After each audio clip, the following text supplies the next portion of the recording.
नमस्कार. आज आपण बनवणार आहोत सोलापुरी काळा मसाला. एकदम टेस्टी असणारा काळा मसाला. 1 किलो मिरचीचं प्रमाण सांगणार आहे. त्यासाठी व्हिडिओला स्किप न करता व्हिडिओ हा शेवटपर्यंत पहा. व्हिडिओ आवडल्यास लाईक, शेअर आणि सबस्क्राईब नक्की करा. तर इथे मी 2 प्रकारच्या मिरच्या घेतल्या आहेत. लवंगी मिरची घेतली 750 ग्रॅम, संकेश्वरी मिरची 250 ग्रॅम. याचे देठ काढून 2 दिवस उन्हामध्ये छान अशा वाळून घेतल्यात.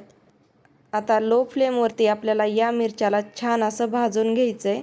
आता मिरच्या भाजताना ठसका येतो, यासाठी आपल्याला तोंडाला एखादी ओढणी किंवा रुमाल बांधून घ्यायचा, म्हणजे ठसका येत नाही. आणि थोडंसं आपल्याला तेल घालायचं, तेलामुळे मिरच्याचा ठसका कमी येतो. आणि 2 उलटाण्याने आपल्याला हे असं हलवून घ्यायचं आहे. इथे माझी कढई मोठी आहे, पण मी थोड्या थोड्या मिरच्या करत भाजणार आहे. तर इथे मिरच्या भाजताना आपल्याला थोड्या थोड्या करूनच भाजायच्या. थोड्या थोड्या मिरच्या भाजल्यामुळे प्रत्येक मिरची भाजते आणि मसाल्याला टेस्ट तर येतेच, शिवाय कलर पण खूप छान येतो. पाहू शकता, व्हिडिओमध्ये दिसत असेल. तर मिरच्या छान भाजल्यात, याला मी काढून घेते आणि अजून बाकी राहिलेल्या मिरच्या भाजून घेते. आता लवंगी मिरची भाजत आहे, तर पाहू शकता लवंगी मिरची पण छान अशी भाजून घेतली. इथे मी सर्व मिरच्या भाजून झाल्यानंतर दाखवते. मिरच्या भाजून झाल्यात आणि आता खडा मसाला पाहू. काळी मिरी घेतलेत 20 ग्रॅम, लवंग घेतलेत 20 ग्रॅम, जायपत्री घेतली 20 ग्रॅम, दालचिनी 20 ग्रॅम, हळकुंड 50 ग्रॅम,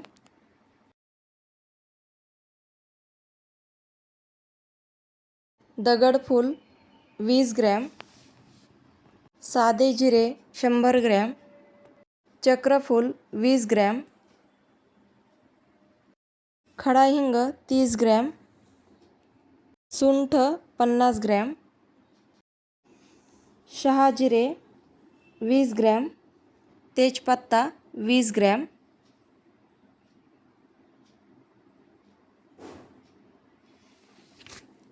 खसखस 70 ग्रॅम, मोहरी 100 ग्रॅम, पांढरे तीळ 100 ग्रॅम.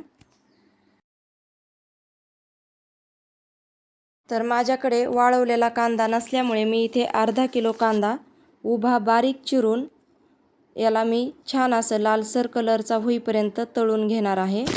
तर इथे गावरान धने घेतलेत 250 ग्रॅम. तर हे भाजलेले धने होते, तर मी हेच घालणार आहे. खोबरं घेतलंय अर्धा किलो, याला मी छान असं बारीक चकत्या करून घेतल्यात. तुम्ही या जागी खोबरं खिसून पण घालू शकता. तर आता मी मिरच्या अगोदर भाजून घेतल्यात, धने पण भाजलेले आहेत. आता हे खडे मसाले भाजून घेऊ. कढई गरम करत ठेवली. आता यामध्ये सुरुवातीला आपल्याला हळकुंड तळून घ्यायचं आहे. तर इथे हळकुंड छान असं मस्त तळावं, यासाठी मी इथे बारीक असं फोडून घेतलं आहे.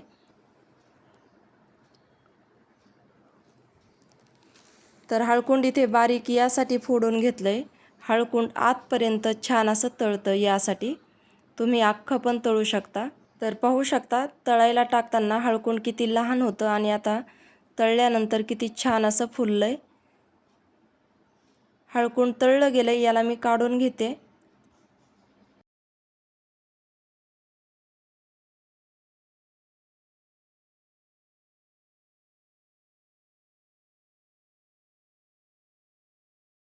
आता याच तेलामध्ये खडा हिंग तळून घेऊ.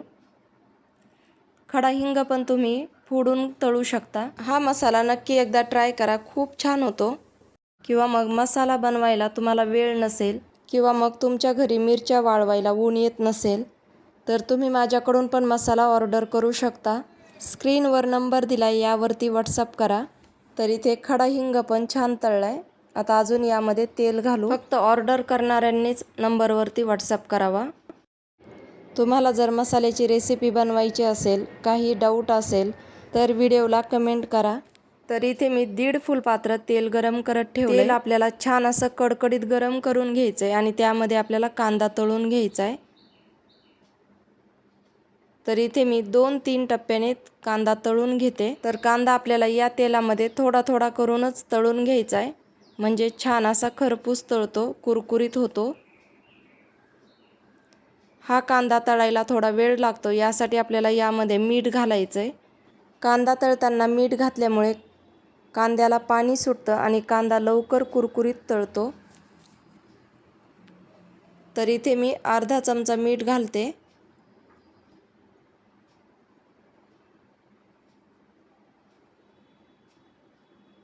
तर पाहू शकता अशा प्रकारे आपल्याला कांदा तळून घ्यायचा आहे. आता याला मी गॅस कमी केला आहे आणि हा कांदा काढून घेते. इथे सर्व कांदा तळून झाल्यानंतर दाखवते. कांदा थोडा थोडा करत मी 4 टप्प्याने तळून घेतला आहे.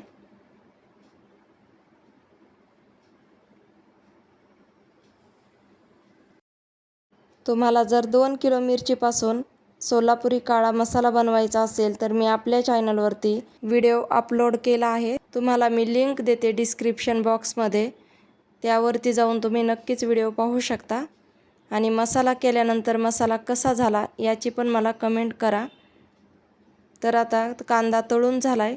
खोबरं आपल्याला लो फ्लेमवरती छान असं खमंग भाजून घ्यायचं आहे. खोबरं भाजताना आपल्याला लो फ्लेमवरतीच भाजायचं, म्हणजे आतपर्यंत छान खमंग भाजतं. लांबची ऑर्डर असेल तर कुरिअरने मसाला पाठवला जाईल.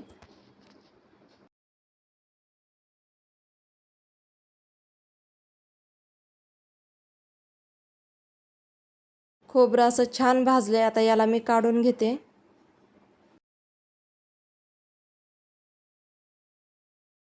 खोबरं तळून तेल बाकी राहत होतं तर मी काढून घेतलं होतं. आणि आता त्याच कढईमध्ये तेच तेल घालून मोहरी तळून घेणार आहे. कमीच गॅसवरती आपल्याला खडे मसाले मोहरी तळून घ्यायची.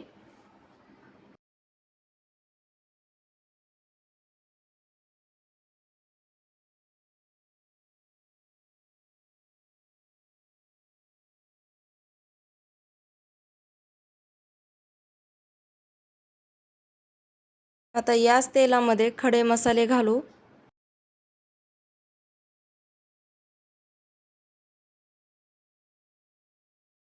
खडे मसाला पण आपल्याला लो फ्लेमवरती छान असा खमंग भाजून घ्यायचा आहे. खडे मसाला भाजताना लाल भाजायचा, करपायचा नाही.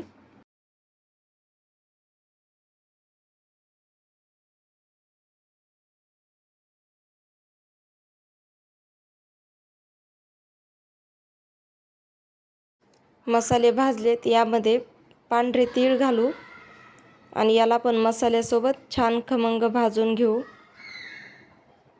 यामध्येच खसखस घालते. खसखस लवकर भाजती, यासाठी आपल्याला शेवटी घालायची. तर पाहू शकता लाल छान असं भाजलंय.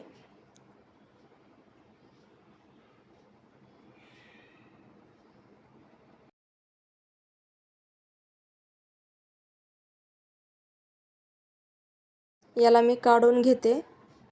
खसखस आणि पांढरे तीळ कढईला चिटकले आहेत, ते निघत नाही. तर यासाठी एक कपडा घ्यायचा किंवा टिश्यू घ्यायचा आणि त्याने असं सगळं काढून घ्यायचं. थोडं तेल घालायचं आणि यामध्ये सुंठ तळून घ्यायचं आहे. सुंठ पण तुम्ही फोडून तळू शकता. छान अशी आतपर्यंत तळेल अशी आपल्याला तळून घ्यायची. सुंठ तळल्यानंतर छान फुलते, पाहू शकता. कलर पण छान आलाय. काढून घेऊ. बाकी राहिलेले मसाले तळून घेऊ. चक्रफूल घेतले आणि याला मी लो फ्लेमवरती छान तळून घेणार आहे.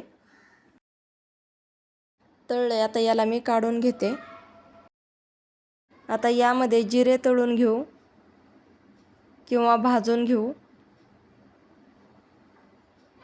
तर पाहू शकता किती छान असे खमंग भाजलेत. याला मी काढून घेते.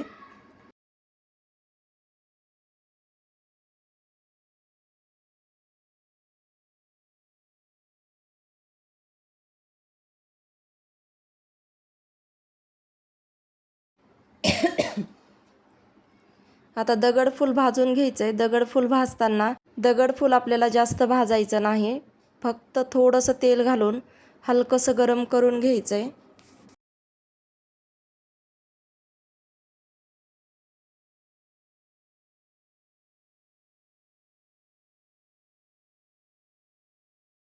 गरम झालं याला मी काढून घेते आणि आता तेजपत्ता घालू. तेजपत्ता भाजताना पण थोडा हलकासा लाल करायचा, जास्त नाही. व्हिडिओमध्ये दाखवल्याप्रमाणे काढून घेऊ. आता शहाजिरे घालू. थोडं तेल घालायचं आणि नंतर शहाजिरे भाजून घ्यायचे. शहाजिरे भाजलेत, काढून घेऊ. आणि आता सर्व मसाला पाहू. हे मिरच्या आणि खडा मसाला सर्व भाजून झालाय. आता हे मी डंक्यावरती कुटायला देणार आहे. तर कुटायला देताना आपल्याला कसं द्यायचं आहे, सगळा खडा मसाला एकत्र करायचा आहे. धने आणि मिरच्या ह्या दोन्ही एकत्र करायच्या. खोबरं आणि कांदा एकत्र करायचा. तर पाहू शकता यामध्ये मी धने घेतलेत. कुटायला देताना मिरच्या आणि खडा मसाला कधीच एकत्र द्यायचा नाही किंवा कांदा आणि खोबरं पण मिरच्यामध्ये घालायचं नाही. जर तुम्ही हे सगळं एकत्र दिलं तर मसाला बारीक होत नाही. आता हा मसाला कुटून आणताना आपल्याला खडे मीठ द्यायचं आहे 100 ग्रॅम. मी माझ्या मुलाला पाठवलं होतं आणि तो व्हिडिओ करायला विसरला, तर इथे मी डंक्यावरतून कुटून आणलं. पाहू शकता कलर किती छान आला आहे. व्हिडिओ आवडला असेल तर लाईक, शेअर आणि सबस्क्राईब नक्की करा. धन्यवाद.